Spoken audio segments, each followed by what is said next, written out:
कभी भी कहीं भी अपनी सेहत पर नियंत्रण रखें। globalmenswellness.com पर जाइए और आज ही अपनी मुफ्त ट्रायल शुरू करें। विशेषज्ञ स्तर के जवाब पाएं सेकंडों में, हफ्तों में नहीं, वो भी बिना खर्च, बिना इंतजार और बिना असहज बातचीत के। आपकी शर्तों पर असली समर्थन। अभी globalmenswellness.com पर जाइए। ग्लोबल मेंस वेलनेस पॉडकास्ट में आपका स्वागत है। इस एपिसोड में हम उस मूलभूत बदलाव का पता लगाएंगे कि हम इरेक्टाइल डिस्फंक्शन के इलाज के बारे में कैसे सोचते हैं। दशकों से उपलब्ध उपचार, गोलियों से लेकर इंजेक्शनों तक, ईडी के लक्षणों को प्रबंधित करने के लिए डिजाइन किए गए हैं, जो एकल मुलाकात के लिए अस्थायी समाधान प्रदान करते हैं, लेकिन ये अंडरलाइंग कारण को उलटते नहीं हैं। क्या हो यदि हम प्रबंधन से आगे बढ़कर पुनर्स्थापना की दिशा में कदम बढ़ा सकें? आज हम दो प्रमुख पुनर्जनन उपचारों के विज्ञान में गहराई से उतर रहे हैं, जो बिल्कुल यही करने का लक्ष्य रखते हैं: प्लेटलेट रिच प्लाज्मा या पीआरपी और low intensity shock wave therapy या LISWT।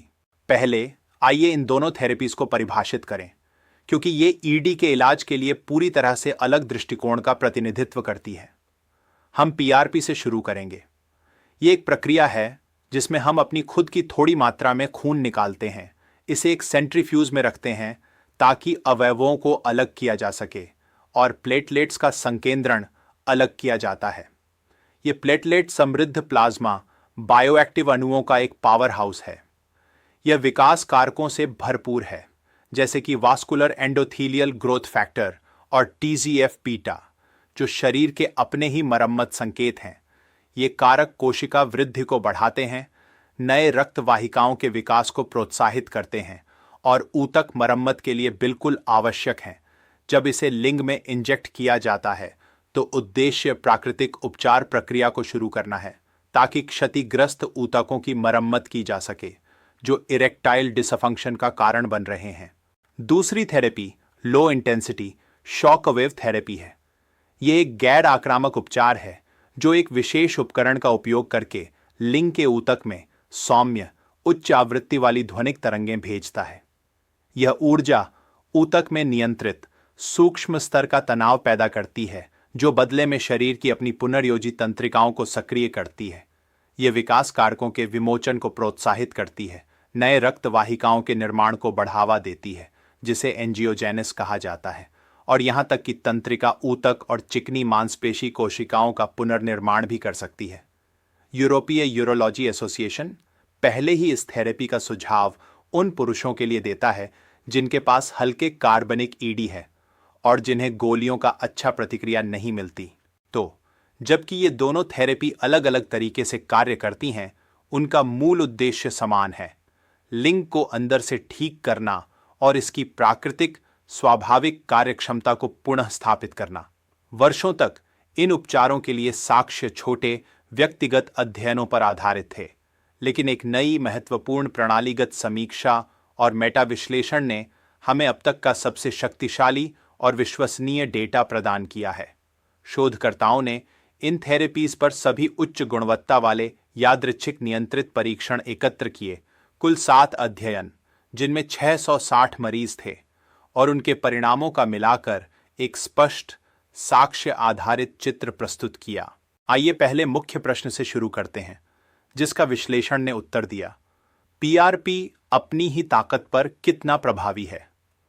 संयुक्त डेटा से पता चला कि प्लेसबो इंजेक्शन की तुलना में पीआरपी ने इरेक्टाइल फंक्शन में सांख्यिकीय रूप से महत्वपूर्ण सुधार किया, जिसे international index of erectile function या IIF स्कोर से मापा गया। दिलचस्प बात यह है कि यह लाभ तुरंत नहीं था। 4 सप्ताह के फॉलोअप पर कोई महत्वपूर्ण अंतर नहीं था, लेकिन 12 सप्ताह और उससे भी अधिक 24 सप्ताह या 6 महीने के निशान पर सुधार स्पष्ट और महत्वपूर्ण था। यह हमें बताता है कि पीआरपी द्वारा शुरू की गई हीलिंग और पुनर्जनन प्रक्रिया को प्रकट होने में समय लगता है। अध्ययन ने रक्त प्रवाह के एक वस्तुनिष्ठ माप, पीक सिस्टोलिक वेग, जो डॉपलर अल्ट्रासाउंड से मापा गया, पर भी देखा। यहां परिणाम और भी अधिक निर्णायक थे।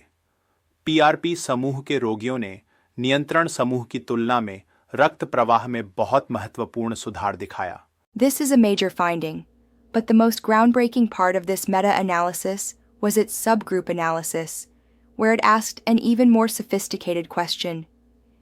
Is it better to combine these two therapies? 3 of the included studies compared men who received shockwave therapy alone to men who received shockwave therapy plus PRP. The results were striking. The analysis revealed that adding PRP to a shockwave therapy regimen considerably improved the IIF scores of patients compared to using shockwave therapy by itself. This suggests a powerful synergistic effect. The shockwave therapy likely prepares the tissue and stimulates the initial healing cascade, and the PRP then provides a concentrated dose of the exact growth factors needed to amplify and sustain that regenerative process. यह व्यक्तिगत urologic देखभाल के भविष्य की दिशा का एक आदर्श उदाहरण है।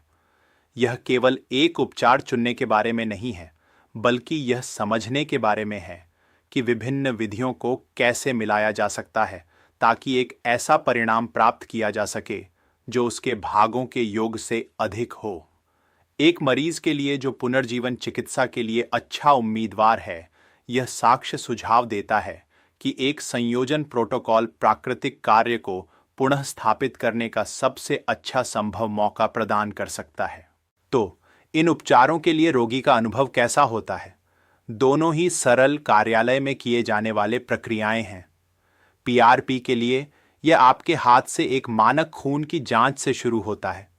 उस खून को संसाधित किया जाता है, जिसमें लगभग 15 से 20 मिनट का समय लगता है, और परिणामी प्लेटलेट समृद्ध प्लाज्मा को बहुत ही महीन सुई का उपयोग करके लिंग में वापस इंजेक्ट किया जाता है। शॉकवेव थेरेपी के लिए आप बस लेट जाते हैं, जबकि एक विशेषज्ञ उपचार बैंड को लिंग के विभिन्न क्षेत्रों में लगाता है। प्रत्येक सत्र लगभग 15 से 20 मिनट का होता है, आमतौर पर 6 से 12 सत्रों की अवधि में। दोनों ही आमतौर पर बहुत अच्छी तरह से सहन किए जाते हैं। With all this promising evidence, why aren't these treatments the standard of care for everyone? It's important to be realistic. This is still an emerging field. The authors of the meta-analysis themselves conclude that while their findings are very strong, larger-scale clinical trials are still needed to verify them. We also need to work on standardizing the protocols, especially for PRP. There's still a debate about the ideal concentration of platelets and the optimal frequency of injections. Because they are still considered restorative and not yet a first-line therapy, these treatments are often not covered by insurance. हालांकि ये मेरे काम का रोमांचक हिस्सा है। पहली बार हम वास्तव में ईडी का कारण बनने वाले नुकसान को उलटने के बारे में साक्ष्य आधारित बातचीत कर रहे हैं। यह मेटा विश्लेषण हमें अब तक का सबसे उच्च स्तर का वैज्ञानिक प्रमाण प्रदान करता है कि ये थेरेपी, विशेष रूप से जब संयोजन में उपयोग की जाती है, एक वास्तविक मापने योग्य फर्क कर सकती है। यह जीवन भर लक्षण प्रबंधन से दूर एक कदम है और कार्य के सच्चे दीर्घकालिक पुनर्स्थापन की संभावना की ओर। उन कई पुरुषों के लिए जो गोलियों से असंतुष्ट हैं या जो एक ऐसे समाधान की तलाश में हैं जो दवा के आसपास अंतरंगता की योजना बनाने की आवश्यकता नहीं है, यह शोध एक नई और शक्तिशाली आशा का रूप प्रस्तुत करता है। यह वीडियो ग्लोबल मेंस वेलनेस द्वारा प्रस्तुत किया गया है, जो आपका 24/7 एआई स्वास्थ्य विशेषज्ञ है। न कोई कोपे, न प्रतीक्षालय और न ही असहज बातचीत। बस जब भी आपको जरूरत हो, वास्तविक उत्तर पाएं। globalmenswellness.com पर जाएं, इसे मुफ्त में आजमाएं और आज ही अपना ऑन डिमांड कंसियज स्तर का वेलनेस विशेषज्ञ प्राप्त करें।